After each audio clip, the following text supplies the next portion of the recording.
D berusia 30 tahun sudah menikah dan tinggal di sebuah desa dan telah mempunyai anak dua dengan kehamilan yang rapat atau dengan jarak 1 tahun.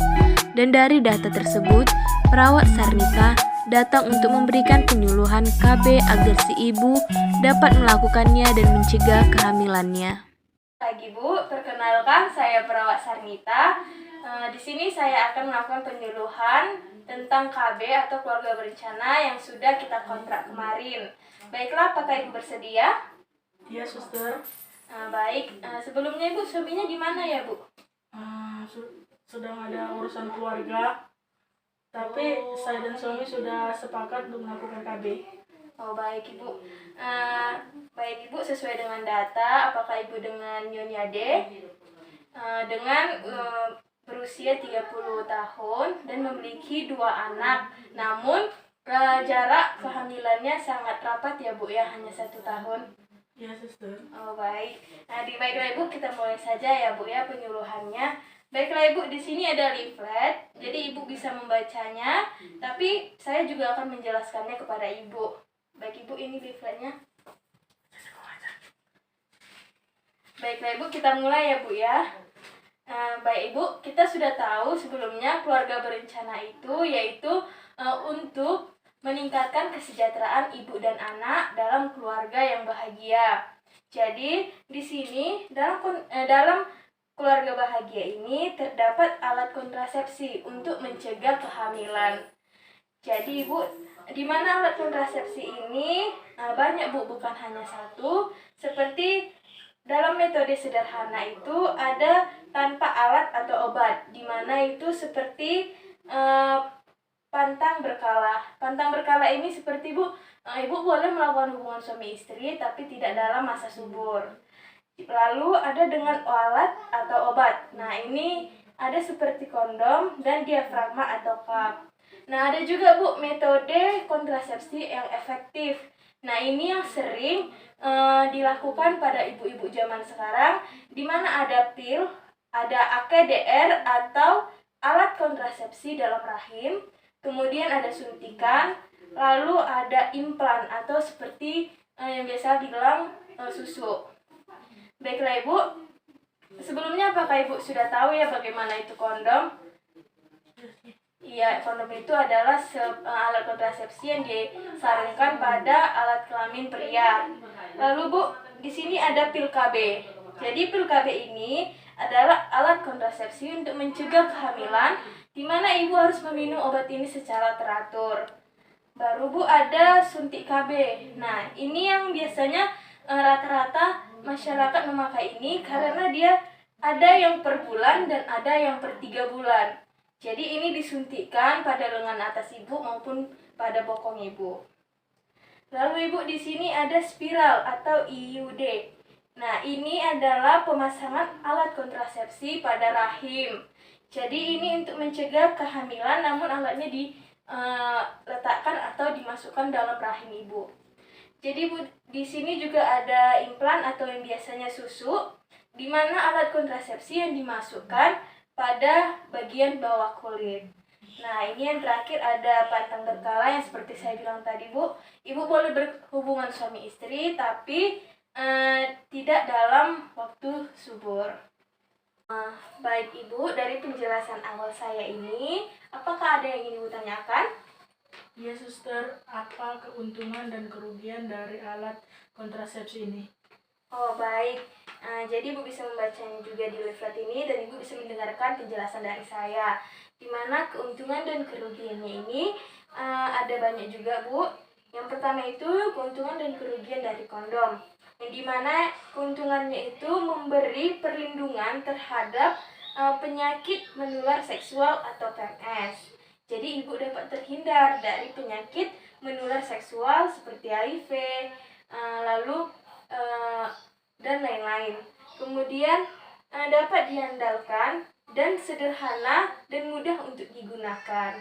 Lalu dia relatif murah dan mudah didapatkan tanpa ada resep dari dokter. Lalu Ibu ada kerugiannya yang dimana efektivitas tidak terlalu tinggi. Lalu ketika ibu berhubungan suami istri, ibu perlu menghentikannya karena menghentikan efektivitas dan spontanitas hubungan seksual guna memasangkan kondom. Lalu ada juga ibu dari keuntungan dan kerugian pil KB, di mana keuntungannya itu efektivitasnya tinggi bila diminum secara rutin, lalu nyaman digunakan dan relatif murah. Lalu ibu kerugiannya juga, di mana ibu akan merasakan rasa mual, pusing, lalu kencang pada payudara. Tapi di balik itu juga Bu, kemungkinan untuk gagal sangat besar kalau ibu lupa minum pil KB ini. Baik ibu, selanjutnya kita yang ketiga, di mana itu ada suntikan. Jadi di mana suntik ini juga ada kerugian dan keuntungannya. Di mana keuntungannya itu yang pertama, memberikan perlindungan jangka panjang sampai bisa 3 bulan. Lalu bila digunakan bersama pil KB dapat mengurangi resiko yang ditimbulkan karena misalnya ibu lupa minum pil KB-nya. Kemudian dia relatif murah dan tidak mengganggu hubungan suami istri ibu. Lalu yang kerugiannya itu di mana ini bisa menjadi berat badan ibu naik. Lalu siklus menstruasi ibu juga akan terganggu dan pemulihan kesuburan kadang-kadang terlambat. Lalu ibu di sini ada susuk atau implan, di mana keuntungannya itu tidak mengganggu hubungan suami istri ibu. Lalu resiko untuk lupa itu lebih kecil karena pil KB atau suntikan ini dia seperti Norplan yang dipasang tiap 5 tahun. Jadi ini dia durasinya bisa sampai 5 tahun. Jadi ibu tidak takut lagi untuk misalnya lagi berhubungan, ibu takut hamil. Jadi lalu mudah diangkat segera, setelah diangkat kesuburan ibu akan kembali normal. Lalu ibu kerugiannya itu di mana efektivitas dapat berkurang bila digunakan bersama obat-obat tertentu. Lalu merubah siklus haid dan meningkatkan berat badan. Lalu yang terakhir itu bisa jadi ibu tidak terlindungi dari resiko tertularnya PMS. Lalu Bu, yang keempat itu ada AKDR tadi, yaitu seperti IUD, di mana yang tadi kan alat kontrasepsi yang dimasukkan dalam rahim. Di mana keuntungannya itu dapat memberikan perlindungan jangka panjang.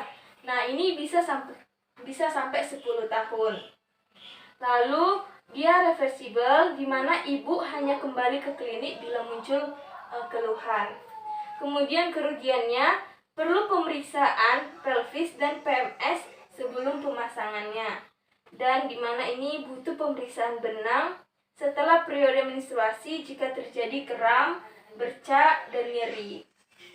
Lalu ibu di sini ada juga MOW atau MOP ini, di mana ini pengikatan tuba falopi agar mencegah sperma masuk ke dalam rahim ibu. Di mana ini keuntungannya sangat efektif dan permanen. Jadi tidak mengganggu hubungan suami istri ibu dan baik untuk klien bila mengalami kehamilan yang membahayakan nyawa ibu. Jadi ada juga kerugiannya Bu, seperti permanen. Jadi ini ibu pasangnya permanen ya Bu ya. Jadi setelah itu ada nyeri saat atau setelah prosedur dilaksanakan. Kemudian hanya dapat dilakukan oleh dokter. Baiklah Ibu, sekian dari keuntungan dan kerugian dari masing-masing alat kontrasepsi ini. Bagaimana Ibu? Apakah Ibu sudah paham? Ya, Suster. Baik, apakah ada yang Ibu tanyakan? Ya, Suster. Baik, apakah Ibu jadi ingin untuk melakukan KB ini, Bu? Ya, Suster. Menurut Ibu, dari beberapa alat kontrasepsi ini, alat yang mana yang Ibu ingin pakai? Alat suntik KB. Oh, yang per 1 bulan dan per 3 bulan ya Bu ya. Ya. Baik, jika Ibu ingin memakainya, Ibu bisa datang ke puskesmas terdekat untuk melakukan KB atau melakukan alat kontrasepsi untuk mencegah kehamilan. Baiklah Ibu, sekian dari penjelasan saya. Jika Ibu ingin berkonsultasi lagi, Ibu dapat ke puskesmas. Baik, sekian dari saya. Jika ada tutur kata saya yang salah, saya mohon maaf ya Bu ya. Kalau begitu saya permisi ya Bu. Terima kasih atas kerjasamanya.